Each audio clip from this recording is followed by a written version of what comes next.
I want to thank our fans for coming. Man, what a great atmosphere. I got to spend a little bit of time with the students before. Thank you, students, for coming out. Hopefully you had fun and you'll want to come back.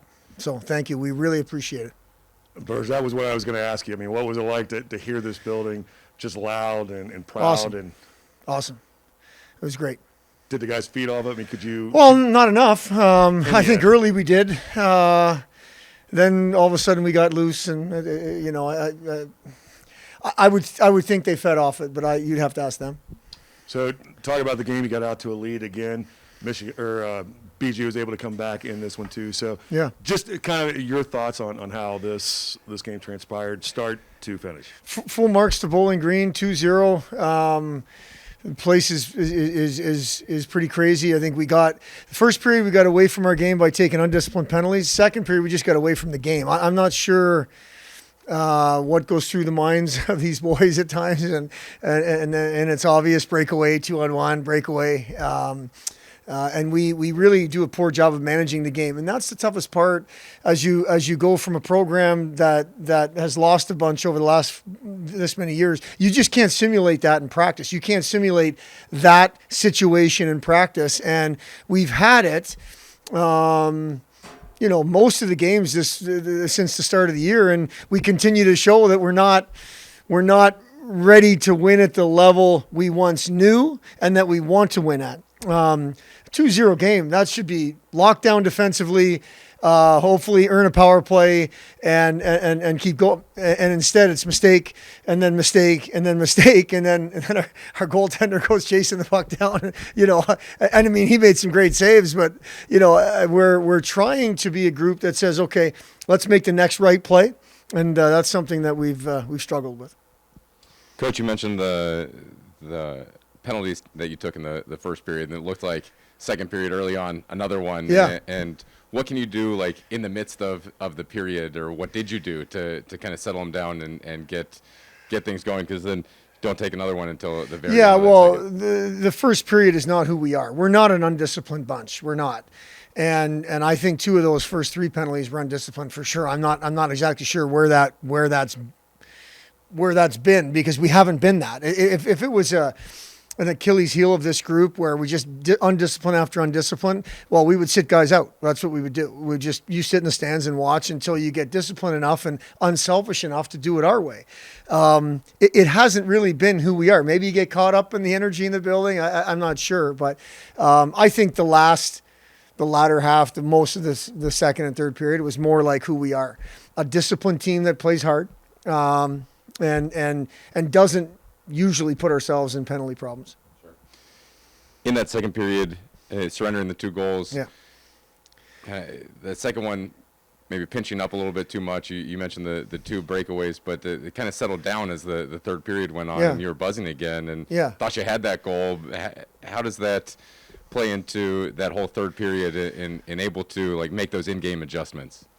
The way we just got so loose in the second period. I mean, their second goal is a prime example, and I shouldn't have mentioned the goaltender specifically, because the play we made at the offensive blue line, our defenseman goes north, and there's not even close to his puck, and that unfortunately ends up in our net. And that's after a breakaway and another breakaway, and we did the same thing at Michigan State. Like, how many breakaways are we going to give up and make this goaltender bail us out?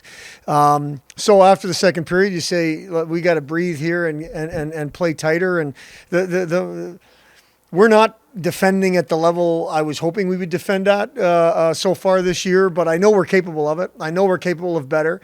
Unfortunately, we're a little bit banged up on the back end.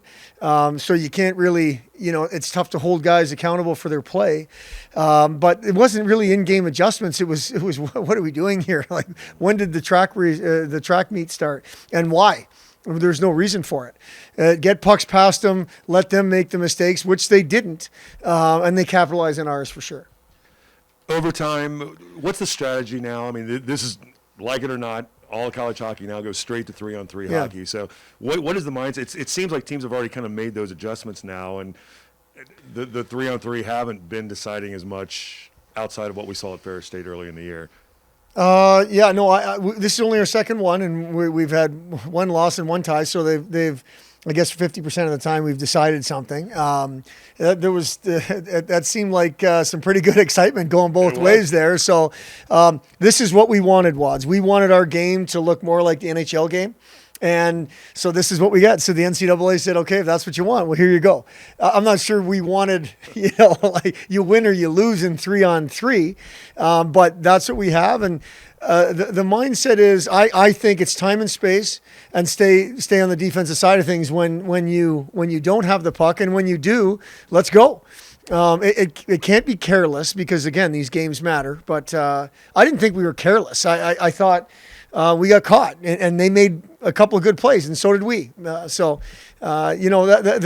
mindset doesn't change, although the situation is definitely different, and what's at stake is a win or a loss. It's not there's no such thing as an overtime loss. It's a loss.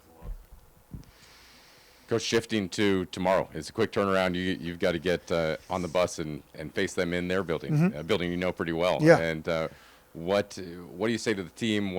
How do you reset, and how do you use this game as a platform to move into tomorrow's game? Well, right now you say rest. Get stretched out, get rolled out. So when you get on the bus, for our 3-hour trip, it's not too bad when you get off.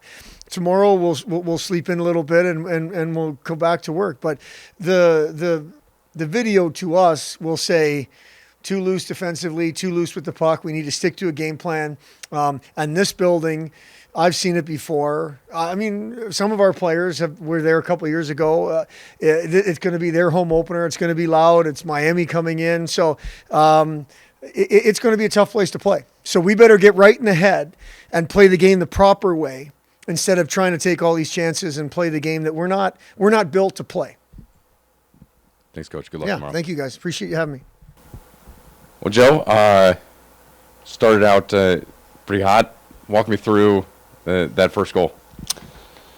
I think there was a turnover in the neutral zone. PJ Fletcher, he took the puck off someone's stick. Kind of was a 2-on-1 for me and Olmstead. I kind of messed up, was going for a drop pass for Olmstead, but he had a good shot on net, and I was lucky enough to find the rebound.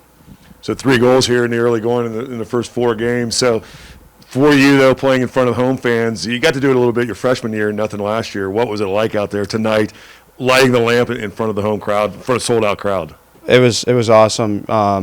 Last year was my first year here, and it was a COVID year. Obviously, there was no fans. So this is my first time playing in Goggin with a bunch of fans. It was really awesome. The atmosphere was great, I felt like.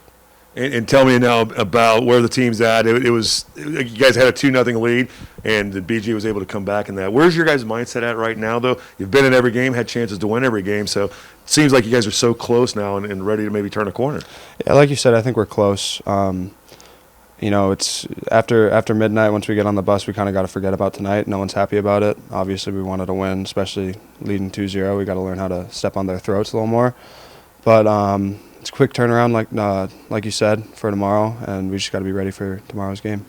How do you like 3-on-3? I mean, it's wide open. I mean, there's a lot of skill involved in that, and like Coach just said a little bit ago, it's finding time, finding some space out there as well. How do you like playing 3-on-3? I like 3-on-3. It's all about puck possession and making good plays. You got to be smart out there. Make sure you're in front of all your guys. No one's getting behind you. But things can happen quickly on 3-on-3, so you always got to be mindful of that.